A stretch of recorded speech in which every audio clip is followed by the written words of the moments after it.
അങ്ങനെ മനസ്സമ്മതവും മധുരം വയ്പ്പും എല്ലാം കഴിഞ്ഞ് ലാസ്റ്റ് നമ്മളിതാ കല്യാണത്തിലേക്ക് എത്തിയിരിക്കുകയാണ് കേട്ടോ. അപ്പോൾ അതിൻ്റെയൊക്കെ വീഡിയോസ് നമ്മുടെ ചാനലിൽ എടുക്കുന്നുണ്ട്. അപ്പോൾ അതെല്ലാവരും പോയി ഒന്ന് കണ്ടേക്കണേ. അങ്ങനെ ഇതാ നമ്മൾ വീട്ടിലേക്ക് പോയിക്കൊണ്ടിരിക്കുകയാണ്. അപ്പോൾ നമ്മളിവിടെ എത്തിയപ്പോൾ തന്നെ അനീറ്റയും എത്തിയിട്ടുണ്ടായിരുന്നു. അപ്പോൾ അനീറ്റയുടെ ഈ വെഡ്ഡിങ് ഗൗൺ അവളുടെ ഇഷ്ടത്തിനനുസരിച്ച് കസ്റ്റമൈസ് ചെയ്തിരിക്കുന്നതാണ് കേട്ടോ. നല്ല രസമുണ്ടായിരുന്നു കാണാനായിട്ട്. അങ്ങനെ ദേ വീട്ടിലേക്ക് എല്ലാവരും വന്നുകൊണ്ടിരിക്കുകയാണ്. അപ്പോൾ ഫോട്ടോഗ്രാഫേഴ്സ് എത്തിയിട്ടുണ്ട്. അപ്പോൾ ഫോട്ടോഷൂട്ട് നടന്നുകൊണ്ടിരിക്കുകയാണ്. ഫാമിലി ഫോട്ടോസും സിംഗിൾ ഫോട്ടോസും എല്ലാം എടുക്കുന്നുണ്ട്. അനീറ്റയ്ക്ക് മധുരം കൊടുത്തിട്ടാണ് നമ്മൾ വീട്ടിൽ നിന്ന് ഇറക്കുന്നത്. അപ്പോൾ അനീറ്റയുടെ അമ്മമ്മയാണ് മധുരം കൊടുക്കുന്നത്. കുരിശ് വരച്ച് 3 തവണ മധുരം കഴിക്കുക.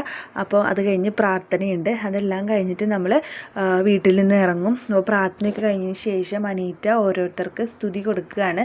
പേപ്പന്, മാമിക്ക്, അനുമോന്, അതേപോലെ മേമമാർക്ക് എല്ലാവർക്കും സ്തുതി പറഞ്ഞ് നമ്മളിതാ വീട്ടിൽ നിന്ന് ഇറങ്ങുക. നമുക്ക് 11:30ക്കാണ് പള്ളിയിൽ കെട്ട്. അപ്പോൾ അതിന് മുമ്പ് നമുക്ക് അവിടെ എത്തണം. കെട്ട് കുർബാനയുണ്ട്. അപ്പോൾ കുർബാനയൊക്കെ കറക്റ്റ് സമയത്തിന് അച്ഛന്മാർ തുടങ്ങും. അപ്പോൾ അതിന് മുമ്പ് നമുക്ക് പള്ളിയിൽ എത്തണം. അപ്പോൾ അതേ കുട്ടാപ്പൊക്കെ റെഡി ആയിട്ടിരിക്കുന്നുണ്ട്. നമുക്ക് കുർബാനയുടെ എല്ലാം ഒന്നും കാണിക്കാൻ പറ്റില്ല. മെയിനായിട്ടുള്ള കാര്യങ്ങൾ കാണിക്കുന്നുണ്ട്.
കെട്ടിൻ്റെ മെയിനായിട്ടുള്ള കാര്യങ്ങൾ മാത്രം ഞാനിതിൽ കാണിച്ചിട്ടുള്ളൂ. നമുക്ക് മുഴുവനായിട്ട് കാണിക്കാൻ പറ്റില്ല.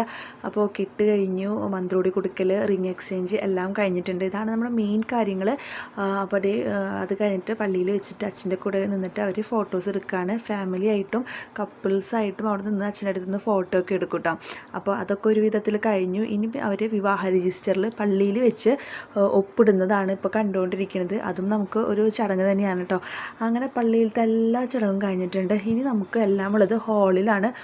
ഇനി നമ്മളെല്ലാവരും കൂടി ഹാളിലേക്ക് പോവും. ബാക്കി വിശേഷങ്ങൾ അടുത്ത വീഡിയോയിൽ കാണാം.